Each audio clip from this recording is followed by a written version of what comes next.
This video is about how to train your brain to achieve goals faster by using proven neuroscience strategies. You'll discover how your thoughts and habits can physically reshape your brain for success. Most people believe the brain is fixed, like hard cement, unchangeable once you're an adult. That's why many feel stuck, thinking this is just the way I am. However, modern neuroscience shows the brain is more like soft clay. It rewires itself every day based on what you repeatedly think, imagine, and do. That means you're not stuck, you're programmable. Studies reveal that consistent visualization and repeated habits form new neural pathways, much like updating the software on your phone. With the right updates, you can literally teach your brain to crave progress, stay motivated, and make success automatic. Meet Sarah, a young graphic designer who constantly told herself, "I'm not disciplined enough to grow my career." Every failed attempt to build new habits felt like proof that her brain was wired for failure. One evening, scrolling through an article on neuroscience, she stumbled upon a life-changing term, neuroplasticity. The idea that her brain wasn't a rigid machine but a living network, reshaping itself with every choice, thought and action. Curious, she decided to test it. Instead of trying to overhaul her life at once, she began with a small mental software update. Each morning she visualized completing her tasks successfully, not just imagining the end result, but the process, the focus, the feeling of flow, the satisfaction afterward. Then she paired it with a daily action, finishing one design project without distractions. At first it felt forced, but over weeks something shifted. Her brain began to expect focus time. What once drained her now energized her. She realized she had literally carved new mental circuits. Sarah's story shows us when you treat your brain like software and update it daily, you can rewire yourself for success. Sarah's new routine was working, but by the third month, she hit a wall. The excitement faded. The design she once tackled with ease now sat half-finished. She would sit at her desk, open her laptop and scroll Instagram for an hour. Then guilt would wash over her. "I thought I rewired my brain. Why am I slipping back?" It wasn't laziness, it was biology. Her brain wasn't rewarding her fast enough. Each project stretched over days, meaning the dopamine, the feel-good chemical that fuels motivation, wasn't being released often enough. Without that spark, her brain started craving quick hits of pleasure. Social media, snacks, Netflix. Frustrated, she nearly quit until she stumbled upon a concept called micro-rewards. Instead of waiting until the end of a project for satisfaction, she broke tasks into tiny milestones. Draft a sketch, reward a 5-minute walk, finish a page layout, reward a piece of her favorite chocolate. She paired hard tasks with enjoyable ones, what psychologists call temptation bundling. Within days, Sarah noticed her motivation resurface. Her brain began to anticipate small victories, releasing dopamine at each checkpoint. Suddenly, even tedious parts of her work became addictive. One late night, she realized something deeper. This wasn't just about projects, it was about life. She could engineer her brain to want the hard things, and that shift was powerful.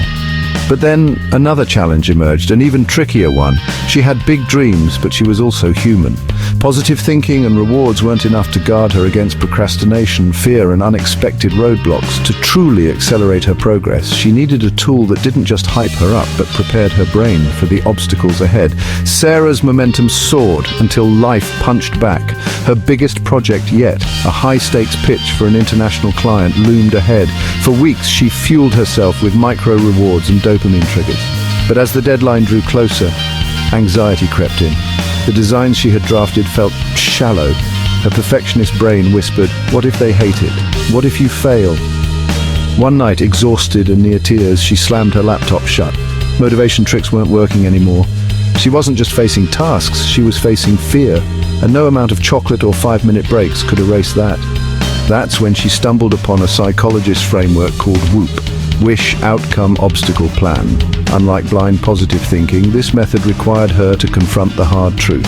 Success always comes with obstacles. She wrote it out. Wish: deliver a pitch that wins the client. Outcome: a life-changing contract and credibility. Obstacle: fear of failure, procrastination and distraction. Plan: when fear arises, she will breathe, visualize the client's approval and keep moving. Suddenly, her brain shifted. Instead of being blindsided by fear, she anticipated it. The mental contrast between her dream and her obstacles didn't crush her. It focused her. Each time anxiety surfaced, she already had a playbook. When pitch day arrived, Sarah was still nervous, but her preparation anchored her. She walked into the boardroom, laptop in hand, and began her presentation with calm confidence. The project wasn't perfect. She stumbled on a few words, but she finished strong, and the client smiled. It wasn't just a small win, it was proof. Her brain could be trained not only for excitement, but also for resilience. Yet, Sarah knew motivation and obstacle management weren't enough. To thrive long-term, she needed automation. A way to make progress without relying on fragile willpower. That realization would lead her into the powerful world of habit stacking. After the high-stakes pitch, Sarah sat on her couch reflecting. The client's approval still echoed in her ears.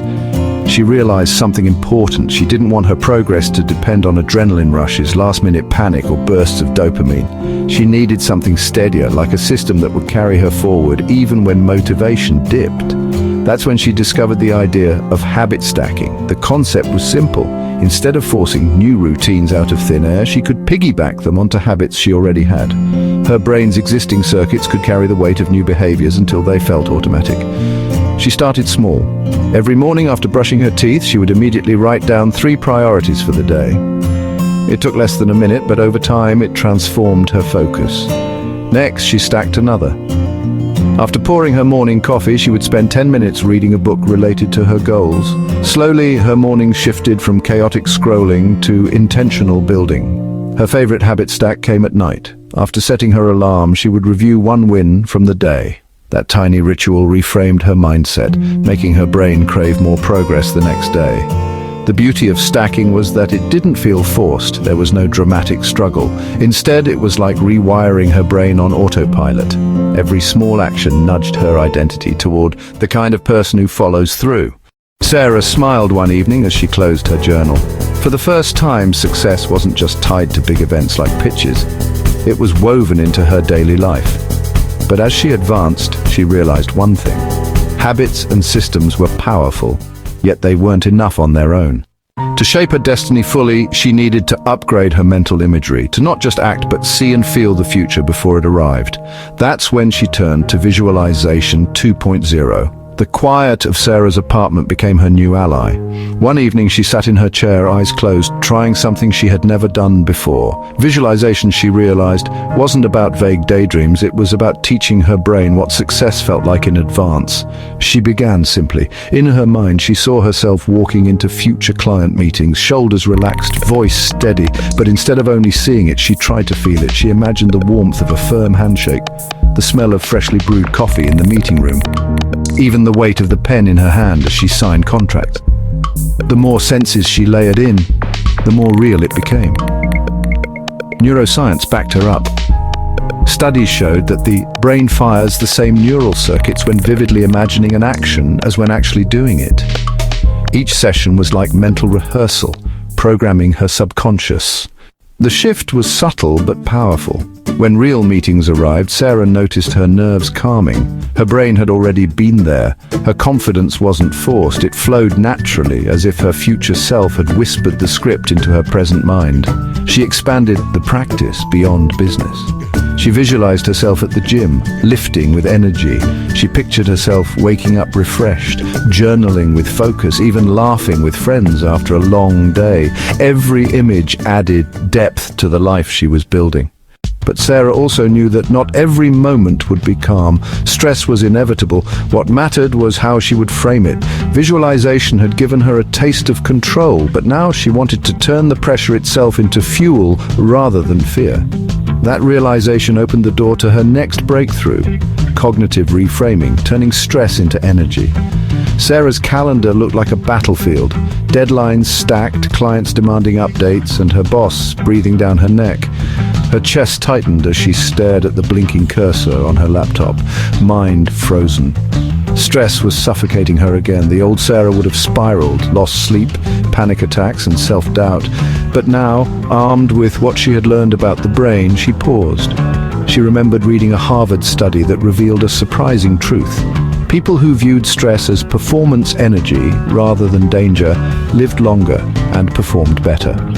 That night, instead of collapsing, she reframed. This pressure isn't crushing me, it's sharpening me. She imagined her racing heartbeat as her body fueling up, preparing her to rise. The sweat on her palms wasn't failure, it was readiness. Each stressful thought was no longer an alarm bell, but a signal. You're alive and your body is giving you strength to meet the moment. The shift was almost magical. Instead of dreading the next day's big presentation, she started rehearsing with fire. Her stress became adrenaline, her fear became focus. When she finally stood before her clients, her voice was firm, her pitch clear. She wasn't running from stress, she was riding it. Afterwards, Sarah felt something she hadn't in years: empowerment. Stress didn't own her, she owned it. But another challenge remained, one not about handling the present, but about seeing the future. She had mastered reframing the now, but her long-term vision often blurred. She struggled with saving money, planning ahead, and resisting temptations that stole tomorrow's gains. That's when her mentor introduced her to the idea of mental time travel, a way to visit her future self and borrow wisdom from the life she wanted to build. Sarah sat in her car outside the mall, paycheck in hand, heart pounding with temptation. Inside, a glittering new phone, the one every influencer swore by, waited to be hers. She had rent due in 10 days, but the phone whispered promises of status, validation, and instant joy. Her hand trembled on the door handle. Stress from work had taught her how to reframe challenges into fuel. But this was different. This wasn't about surviving today. It was about protecting tomorrow. That night, she tried something her mentor had suggested: mental time travel. Sitting quietly in her room, she closed her eyes and pictured herself at 40. Lines on her face, wisdom in her eyes, but disappointment heavy in her voice. Sarah, did you really trade stability for shiny distractions? Did you waste years funding comfort instead of building freedom? The vision cut her like a knife. She saw two paths clearly. One where she lived paycheck to paycheck, always chasing dopamine, and another where she had invested, built wealth, and earned freedom. The contrast was unbearable.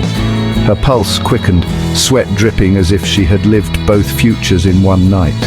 The mall's bright lights, the phone's allure, the fleeting validation all suddenly looked cheap compared to the cost.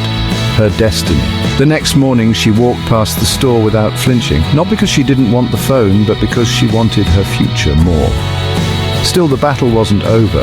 Sarah realized her brain wasn't just tested by temptation, it was constantly attacked by distractions, notifications, endless emails, digital noise. If she couldn't filter these, her future would stay out of reach. That's when she discovered the next weapon in her brain's arsenal, the focus filter, a way to train her reticular activating system, RAS, to eliminate clutter and sharpen her mind like a laser. The hum of her phone was relentless buzz, ding, vibration. Sarah had resisted the new phone, but now her old one was enslaving her in a different way. Every notification screamed for attention: group chats, marketing emails, news updates, urgent work pings. Her brain felt hijacked, her thoughts shredded into fragments. At work, she stared at her task list, important projects stacked high, but her hand drifted to her phone every 2 minutes. The mall temptation had been brutal, but this was war inside her skull. She wasn't fighting one shiny object, she was drowning in a sea of them. Her mentor's words returned. Your brain's reticular activating system decides what matters. Train it or it will betray you. That night, she drew a line across her journal: noise versus signal. She wrote down every distraction, then brutally crossed out anything that wasn't tied to her goals. Day one of focus filtering was torture. She silenced notifications, deleted apps, and turned her phone screen grayscale. The silence was deafening and withdrawal set in. Her thumb twitched for dopamine. Her chest tightened with panic. What if I miss something important? But then something strange happened. By day 3, her mind quieted. For the first time in months, she finished a task without interruption. Her thoughts aligned, her vision sharpened, and a surge of power coursed through her veins. Still, the victory was fragile. The world outside wouldn't stop screaming. Ads, influencers, colleagues, even friends all tugged at her attention. It wasn't just about ignoring distractions anymore, it was about choosing what deserved her energy every single day. As Sarah grew sharper, she saw the next battlefield waiting.